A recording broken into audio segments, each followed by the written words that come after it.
Hello and welcome to everybody to another episode of the Spielworxx chat with the sound of a fan of the computer. So, my name, as you know, is Uli Blennemann. I'm having a guest today, the fabulous Nick Case. Nick, how are you? I'm very well, Uli. How are you? Yeah, I'm fine here. So Good. everything's okay. And we are already having some viewers here. Hello, Lucas, board game historian. Good seeing you. Hello, Hans. Good seeing you. And Daniel, the brute from Brooklyn.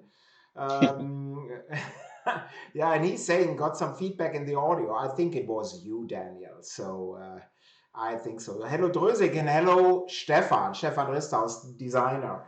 So great seeing you. If, as you know, if you are having questions and comments today, please put them in the chat window, and Nick will surely respond. But to start on, Pilgrim is the topic today.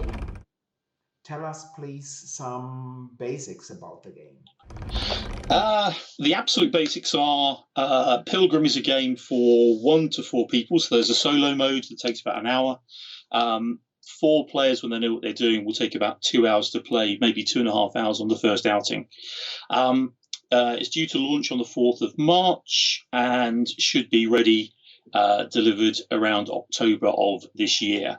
And it's a medium to heavy Euro and is based in England in the 14th century, end of the 14th century.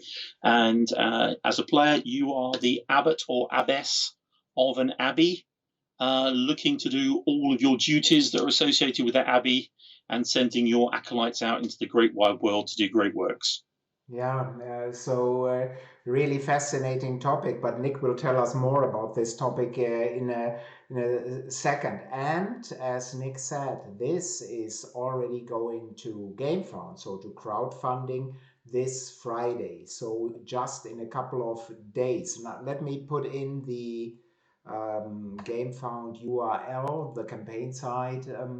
In here so you can check out more about the game. So we'd love to do this. And this is a joint venture, a cooperation between Nick Amusement and me, Spielworxx. So I'm really looking forward to this. And there's also Stefan. Good seeing you. And Stefan, just to let everybody know, he has a dentist appointment tomorrow. So hopefully everything will work out tomorrow because we need to play a couple of games together too. But Nick, Pilgrim, England, 14th century. Why a game on this topic? What fascinates you? It's a good question, actually, because it's the complete opposite way round to the way the previous game, Tales of the Northlands, was constructed, because that was all theme. It was books and videos, and everything had to reflect every aspect of that. Whereas Pilgrim came the other way around. I was looking for a new mechanism. I was getting tired of buying and playing games that just seemed to be the same old thing. So I came up with a list of all the bits of games that I wanted in a new game that I didn't think existed. And one of those items was, although it's not a new item, the player board had to have some industry going on, had some bits and pieces. And I came up with a few ideas. Yeah, how could that be? Could it be a farm? Could it be a village? And it all's been there, done that. And then I thought, well, what about an abbey? And from that, a whole series of ideas exploded about the different aspects of life in an abbey and what the occupants do or did. And I suppose being based in southeast Kent, where I grew up, we're very, very close to Canterbury, with Canterbury Cathedral. And I suppose subliminally, I suddenly started thinking about pilgrims and trails tracking across a board. And one of the huge pillars of English literature is the Canterbury Tales by Geoffrey Chaucer. And I certainly had to suffer it at school for the A-levels. We did the Miller's Tale, and it's written in really archaic English verse, and is supposed to be a real milestone, because it's, before then, a lot of literature was written in French and Latin, and this was English really getting a toehold into society. But the stories themselves are basically about, I think it's 24 different travellers who go from London to Canterbury on a pilgrimage to basically pay their respects to the shrine of Thomas of Becket, who was the bishop of Archbishop of Canterbury, and he was murdered by an English king and martyred. So as a result, you go to his place of murder, and you pay your respects. And the site is still there. If you go to Canterbury Cathedral, they've now made quite an elaborate sculpture on the site where he was killed. But the interesting part about the Canterbury Tales is that all of the people on that journey are all incredibly different. You have a knight who's supposed to be noble, but in fact killed villagers and was thoroughly dishonourable. There's the wife of Bath who's been married 10 times. There's a pardoner who is like someone who sells indulgences and is thoroughly corrupt and evil. There's a friar who's the epitome of being humble, and he's a beggar and he has nothing. So you've got all these different people, and they're all on the same journey because the church doesn't really care. They're still going to get their contribution on the collection plate when they get to the church. And I think it'd be quite cool if the abbeys could help that route by building pilgrim trails and having shrines on the route where there'd be other beggars and other people collecting money and the rest of it. So the key thing is that it doesn't really matter why you're on this pilgrimage, whether it is because you've sinned and you want to do a penance, or whether you're just showing off to your peers to show how pious you are and the rest of it. The church will benefit at the end. And these abbeys were incredibly wealthy places because they had a captive audience of people praying and working, or et labora, which sounds familiar. They just prayed and they worked, and they took no salary. They ate meager rations, and they generated huge amounts of wealth. They made things, they grew things, they sold things. They sent people out into the world who were very specialist in whatever they did. And that's why Henry VIII in the 16th century abolished the monasteries, because there were these huge buildings full of money that he just wanted. So the key thing is, as far as the game's concerned, you are an abbot or an abbess controlling all these functions, getting in lots of money, investing it in alms for the poor, doing all the righteous things, doing all the commercial things, but basically being the best you can, measurable on a number of levels, to basically replace the poor old cardinal who's thoroughly old and thoroughly dying, so you become the new cardinal. So I guess it wasn't a conscious decision to take on the whole idea of this, but once the seed was sown, it suddenly sprouted, and almost every aspect of the game suddenly was shouting, look at me, I can do this. So from the alms table to the piety table to all the buildings that you can build, it's sort of almost designed itself in a way. It was quite interesting.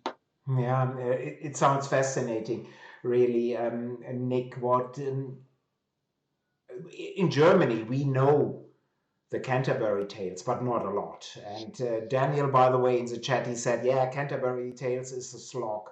So at least in the US, they know this. But I had to look up quite a bit here. So really, Geoffrey Chaucer is considered the father, or one of the fathers of modern English literature. And in the 15th century, so a lot later, the Canterbury Tales was one of the first printed books in England.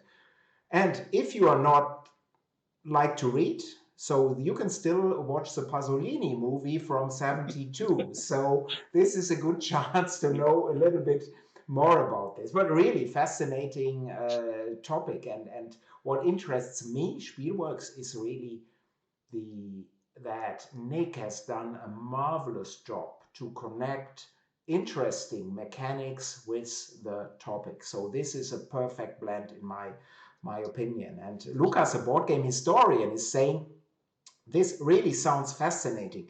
This game has to be included in the exhibition about monks, nuns, and monastery in August at Lisbon, Germany. Lucas, we will meet before this, and you get a good pre-production copy so that you can show it over there. And there's also Chris. Good seeing you, Chris. Looking forward to seeing how the Pilgrim track plays out similar to 18XX in regards to upgrades and branching passes. So yeah, we will show this now on Tabletopia, or a couple of things on Tabletopia, so you can also take a look. And it's great seeing you, Nick. Chris. Chris is part of the cheap Chardonnay mafia in gaming, so he's a real good one. So let's see. Okay, just to answer the point about 18XX, clearly there's no share dealing or anything like that. The similarity is the hexagonal tiles with the tracks which are laid out, and the similarity is the fact that you're muscling out other people. You're not sharing tracks; these are yours. And you mentioned how they branch. The Pilgrim trails do not branch. What they do is they just basically get in everyone's way and then connect to shrines en route, which contribute to the final point total of that trail. And it's possible to generate huge endgame points through creating these Pilgrim trails. But per se, there's no branching. So the analogy with 18XX is perhaps a little loose, but it's there nonetheless. So I'm now in the room, so we have managed it. And just on the graphics, this is almost the graphics you'll see in the finished product, but almost. So some things are just prototype stuff, so just that you know. But I'm getting and giving this back to Nick, who will explain now some of the key mechanics. Okay, so I can't see Uli's screen, but are we on the player board? I'm now moving into the player board, yes. Okay, so what we have as the player board is split into key zones. The left-hand side is the village, where we have 8 serfs. And then on the other side of the board, we have the abbey, where we have currently 3 acolytes. Now, what you'll do is, during the game, you'll ordain the villagers, the serfs, and you'll convert them into acolytes. So they'll just basically hop across. And there's an action that allows you to do that. The other thing you can do is when you've got acolytes, you can send them off around the abbey into the local area and get them to do other jobs. So the special activities along the bottom, there are 6. Uli's just moved one of his chaps into the fields, but they can become a road engineer, they can become a stonemason, they can work in the Alms house, they can engrave and create more coins, or they can go to the vestry to do some more praying. Yeah. The other function of the player board is as a store for your resources. So at the top, we've got grain. In the middle, we've got stone. And then underneath, we've got coins. And really and truly, that's the majority of the function of the player board. Mm-hmm. So if we can go back to the main board. Yeah. Okay. What we have is the map board in the middle. Right in the middle of the map board, we have the city. And that's a place where everyone starts at the very, very beginning of the game. Please excuse that I've already set up some trails to the bottom left-hand side of the board. We'll come to that later. This isn't the way the game normally starts, but that hold fire for the time being. So what will happen during the game is, and if I can pick these up, I'll show you, you pick up all of the pieces that you have in a zone. And to start with, you have 5 acolytes in the city, and you come out of the city either north or south. That's the way the river flows. And if Uli zooms in, you'll see a little arrow pointing out of the city, north and south. And there are also arrows and rivers flowing back to the city from the east and west. So you can't leave the city and go east and west, you go north and south, but you can return to the city from the east or from the west. So to start with, you basically pick up your pieces and you drop them off one at a time in Mancala fashion. So you go 1, 2, 3, and then when you get here, you have the choice of either returning to the city or moving around the board. So let's say we just moved around the board. That's it. Uli could then go, and I'll do Uli's for him. Let's say he went south, so he decides to go there, drop one off, there, drop one off, there, drop one off. He'll then come back to the city and drop off one there, and then decides to go south again. Now, that's a good reason for doing this, and we'll come on to this now, because the key point, and what I think is the unique aspect of what we've done to Mancala here is that on your turn, just like you've done with seeding, you pick up one of your pieces. So let's say, for instance, I picked up my one piece here, which is on taxation, and I took it to allocation. That means I've now got two pieces here. Now, there's no one else there, so I had the majority anyway. But because I've got the majority, it means I can do two things. If I had, in fact, moved, let's say, down to produce, down here, and I had two, and Uli had two, I would have parity, which means I can only do one thing. Mm-hmm.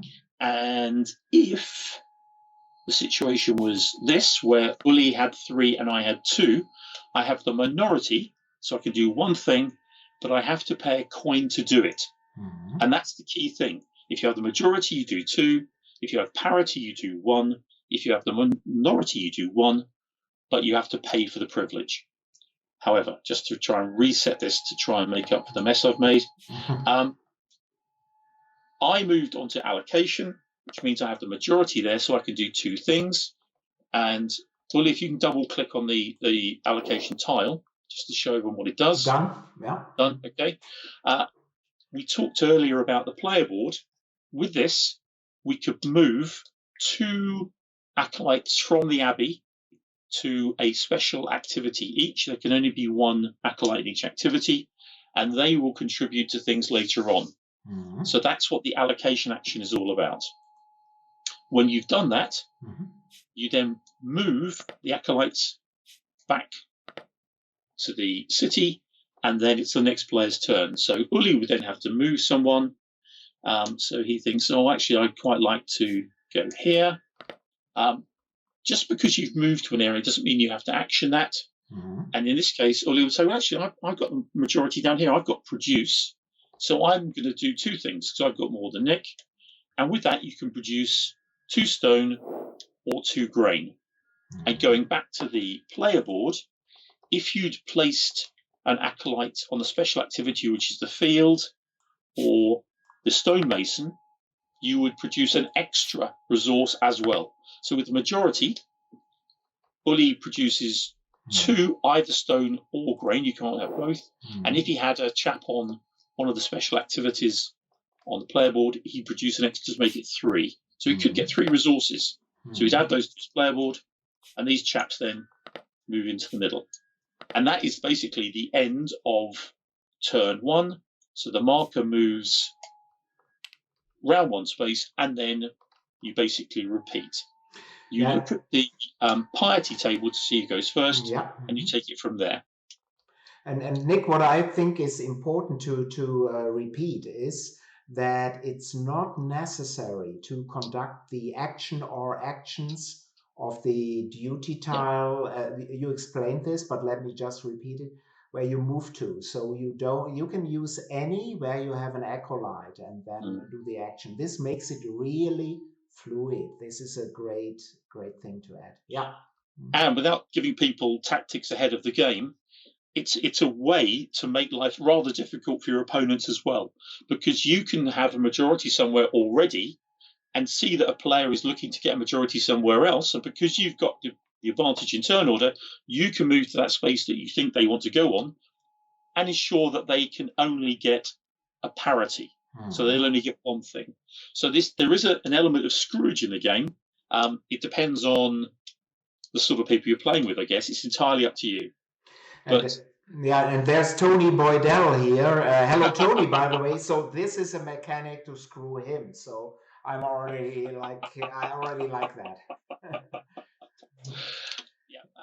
Tony's actually played twice, so please feel free to jump in, Tony. Shall I quickly whiz round the other duties now? Just talk through what they do. So we've covered allocation. That's moving your acolytes around the abbey. If we go to the south western area, ordination. If you pay some grain, you can ordain serfs who are in the village into the abbey, or you can move an acolyte from the abbey into the middle of the city. And again, having guys in the middle here is very important because it lets you get minorities far easier if you've got a load of guys in there compared to if you've only got one or two. So ordination is an important action to take advantage of. Produce, we just talked about there. You land on there, you'll produce either stone or grain, and that could be adjusted by the special actions on the player board. If we go to taxation at the top, it's a way of gaining money without using produce. You get whatever you like, and then depending on where you have majorities elsewhere on the Mancala, if you look, you'll see that these are special little counters, which are tithe counters, and they either have stone or coins or grain, and you can get extra resources in taxation if you have majorities on the tiles where these are placed. So that's an alternative to getting resources from produce. Clerical, if we go there, you can get piety, and your piety is measured on the piety table, which is just at the top here. And also you can gain coins. And these are, again, both enhanced if you have acolytes based on the player boards. So you can get quite a few extra coins by having majorities and the special activities here. Construct is the ability to mainly build buildings and also roads. So if you zoom in here around the outside, as the game progresses, on turn 3, you'll see that the marker in this particular case lands on the chapel, which means that if someone pays a stone for a level 1 building, these are level 1 buildings, you would then pick up that chapel tile and place it on your player board. And that particular tile gives you +1 piety when you pray via the clerical duty. It doesn't stop other people using it. If someone else wants to get an extra piety, they can pay you to use your building. And what they will pay will be dependent upon where the merchant is. Each turn, the merchant moves around the table. And again, depending on what the tithe is showing, that is the resource that needs to be paid in order to hire anything. So it might be stone, it might be coins, it might be wheat, if it's copia, it could be anything at all. So Construct gives you an access to a wide variety of buildings. There are 3 levels. Level 1 costs 1 stone to build, level 2, 2, level 3, 3. And the power increases as you go around the table. So the high level buildings won't become available until at least halfway, 3/4 of the way through the game. And you can actually, at the end of the game, donate these if you don't want to use them anymore, and they'll get you end game points. So flipping, right? There we go. So that's worth 2 points at the end of the game if you convert it. And the way you convert it is by giving alms to the poor. So give alms is up here, and you can give wheat or coins or both. And then if we go to the alms table, which is down the bottom here, it's number 4, Ollie. Yeah. There's a table here where if you score 2, you'll move your counter up until eventually you get to 6. And if you're the first player to get to 6, or you're the highest when the season ends, you place an acolyte here, who's then locked there for the rest of the game. And the number of acolytes you have here at the end of the game will determine how many points you score. Either 5, 11, 18, 19, or 26 is upside down for me. Yeah. So that's a very good way. If you manage to monopolize the giving of alms to the poor, you can score some significant points before the end of the game. And also, as you move up to level 2, 4, and 6, you get free ordination actions. The serfs are so impressed with your generosity that they want to become acolytes, so they come and join you free of charge. So with that, a villager joins and becomes an acolyte from the village. That one, an acolyte goes from the abbey to the city, and this one, a serf goes directly to the city. So even though you might not get the in-game points, you'll still benefit by coming up this table. And that's give alms. Like I say, you can also donate buildings as well. And we are nearly there. The last one is build roads. And that's why I have already in true Blue Peter fashion, prepared something earlier. So if we look what Red has done, Red has built 3 roads, starting from the city and placing a chap on the first tile, and gone to a market port. And now at the start of each turn, when the merchant moves to a new tile, the player who has built at least one market port will get the resource that's shown on that tile. So in this particular case, they'll get a coin. So that's a very, very useful way to fire and forget and get resources without having to think about production, taxation. The other use and the main use for building roads is to build pilgrim trails. And the idea is, again, they start from the city and you build these roads punctuated with shrines until eventually they reach a pilgrimage site.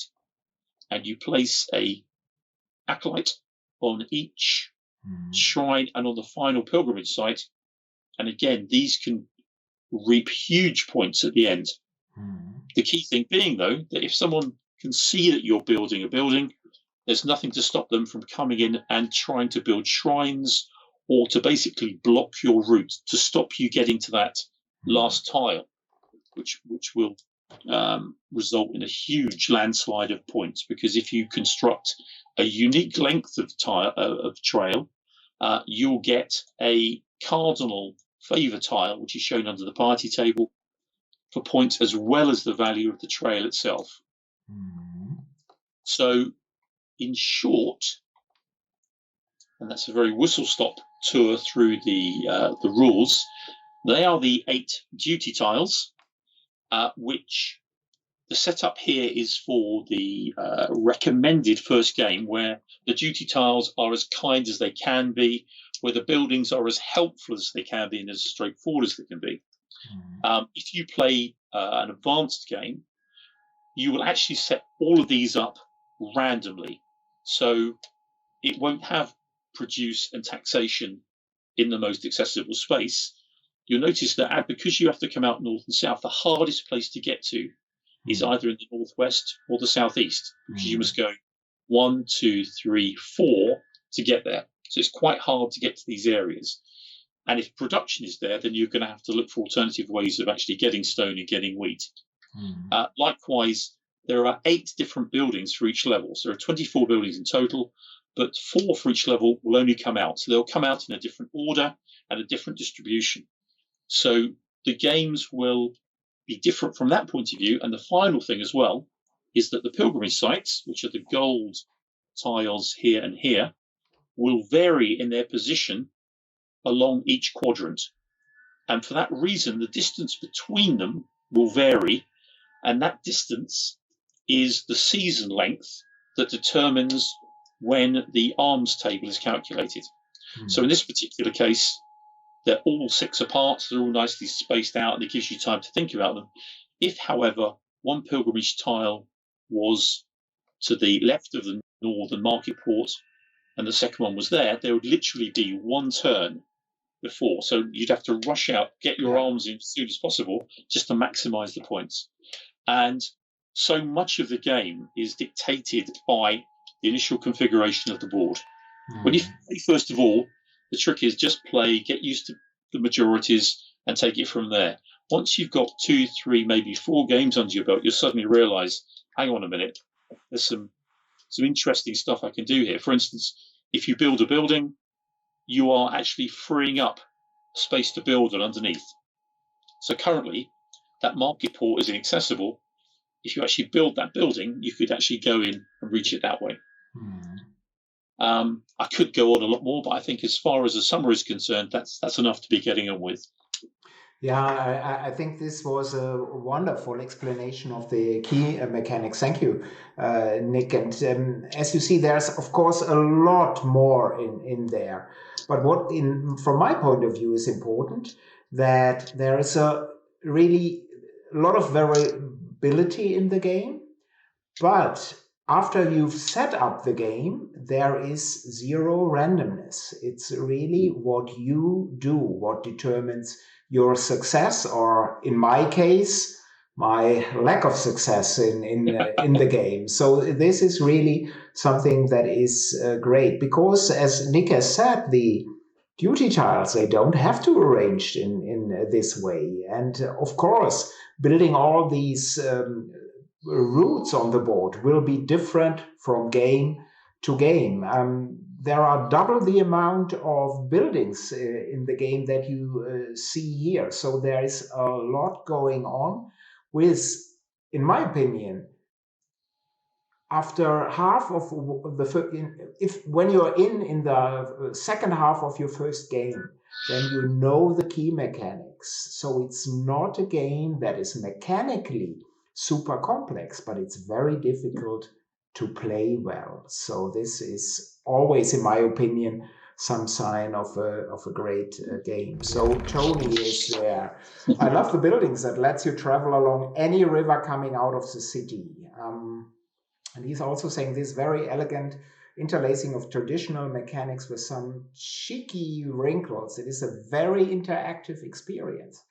Yes, in my opinion, this is also very important. Good that you're mentioning it because, yes, you're doing your turn, but you have to consider everything what all the other players are doing.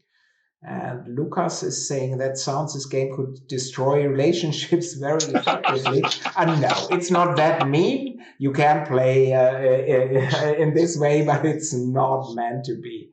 And Tony, yes, the graphics are not final at this moment, so it's there. Some things will change here. Tony is also saying, "Take my bloody money." Of course, we will do this. And Mo, hello Mo, by the way, hello to Texas. Mo is saying the designer of the cost looks very interesting. Yeah. And Stefan is also saying variety in setup sounds great for replayability. Yes, but as Nick has mentioned, there is a recommended setup for your first game because otherwise, you know this. Even experienced gamers say, shall we do it in this way? So you can get quickly in and see how this game plays out. And in your second game, your third game, fourth games, you'll see, this is now completely different. I could move from there and it's completely different. So, and thank you also, Hans. He also says, sounds interesting. Yeah. Can I just jump in? One thing I didn't mention, which is probably worth adding in there, is that this is a game where turn order can be crucial. The fact that do you want someone else to go in front of you, which can be a real advantage, or do you desperately need to go in front of somebody else to make sure you can buy the building before they do? And where this is, again, a slight wrinkle, is that it's all dependent upon who has the most piety, who is further up on the piety track, because they decide who the first player will be. It can be them as first player if they want to be, but they can say, well, actually, as long as I go before you, I don't care. And so you can make somebody else. Or if the table is completely clogged up with acolytes, you might want to go last because some of those have to come off and go into the city. Yeah. So that's something that seems to work quite nicely and can be used to great effect. Yeah, I agree. And there's also, I did not pay Lucas to ask this question or making this comment, but it's very timely, Lucas. He's saying just one question: did you have to do something like a design diary? I would be very interested to learn more about how you implement this theme in your game. Yeah, we can already say so, Nick, right? Design diary. When is it going up on BGG? Oh, I'll do something and it can go out tomorrow. Yeah, that's fine. So he's actually doing this night, and it will be on BGG. I'm not going to tomorrow. bed. No, please. I think you're absolutely right. A design diary is a wonderful thing, and it will show up tomorrow, so you can learn more about this. And hello, Blue Dane 7. Good seeing you. Drösik is saying, can you say something about solitaire play? So solo play. Maybe you did. I had connectivity problems. So solo game. What are you doing? Solo game, yes, right. So it's into the main rule book, and I'll get the pun out of the way immediately because most people just go, "Oh God," you're playing against the abbot. Okay, sorry. And the idea is that you are playing with the standard rules for you, but the abbot plays by slightly different rules. And likewise, there is a way of adjusting the game when there are less than 4 players.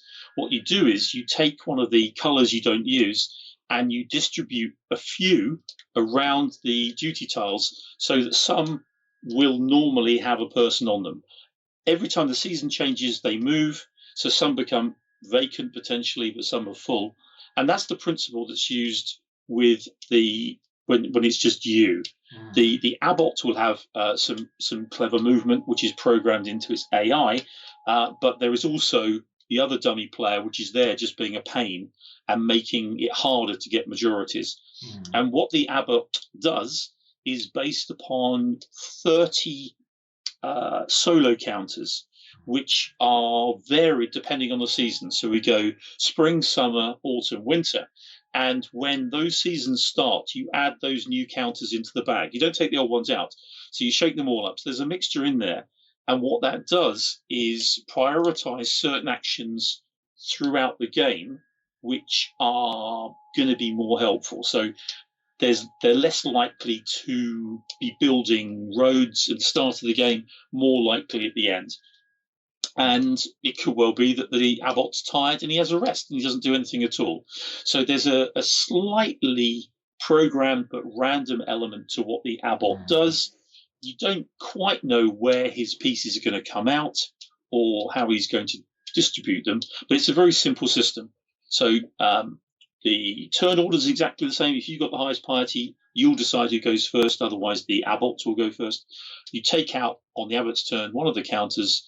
You do basically the action that is dictated. So he might nip in and build a building before you. He might build a road before you. He might build a road exactly where you want to go. So you'll have to upgrade the road to get through.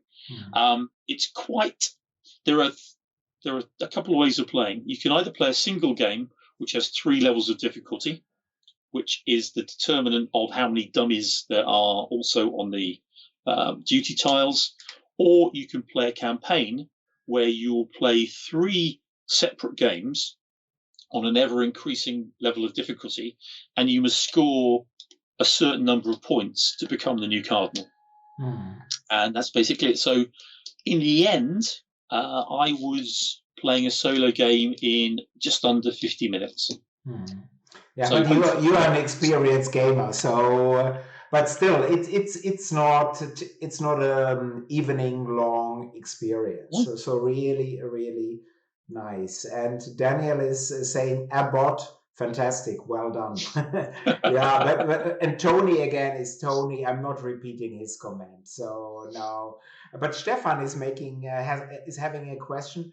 How does playing time change with player count? So what is your feeling on player count, Nick? Player count is as ever, how long is a piece of string? When we've been playing on Tabletopia, it's tended with 4 players to add 30 minutes to the game. Once you know the rules, it's safe to say the game will take 30 minutes per player. And it's astonishing how quickly, when you know the game, how quickly a game will play. As ever, if you get a player who is AP prone, and I had a player once take 15 minutes to take 1 turn, which was just beyond excruciating, but these people exist. So as a rule of thumb, once you know what you're doing, it will be under 30 minutes per player. Which is good for this game. Yes, and please keep in mind that in your first game, you first need to really know what the various duty tiles are doing. What is ordination doing? So, but once you know this, and so in the middle of your first game, then I think it will play very smoothly. An individual player turn is not long normally. So the downtime is really low. So that's what I like in this game. And we have anticipated that the thing that people seem to not struggle with, but to remember or to remind themselves, is what the individual buildings do and what the individual duty tasks do. So we have gone for a player aid, which is in 4 sections. So you've got the play order, you've got one sheet that gives you what all the buildings do, you've got one sheet that gives you what all the duties do, and you've got the end game scoring on the back, and it's a little A4 pamphlet that folds over. So the Rado video comes out imminently. He quite liked it. He features the player aid quite prominently in his video. So hopefully we've second-guessed where people have struggled with the mechanics or the rules, and everyone gets a player aid, so it should make life easier. Yeah, I agree. So again, Nick, thank you very much here for your insights. And just to repeat, this game, Pilgrim, by designer Nick Case, will go to GameFound this Friday, which is March 4. And so if you have any interest in this game, please check it out on Friday. And we would love to see your support for this. So, Pilgrim, Nick, GameFound Friday. So this is everything you need to know. So thank you everyone for viewing. So thanks a lot. Again, thank you very much, Nick. And yeah, so this is of course also very, very important in these times. And I can just say I am 100% behind this. And next week in the Spielworxx chat, I'm having a guest. It is Drew Worley, so Cole's brother. And we will talk about Whirligig, about this small company, what makes this small company so special, and why Whirligig has so many amazing games. And for today, thank you for your time. If you would like to see a special topic discussed here in the Spielworxx chat or have a specific question, just drop me a mail at uli@spielworxx.de. That is uli@spielworxx.de. Until then, bleibt gesund, unterstützt die Ukraine, and bye-bye. Bye. Bye.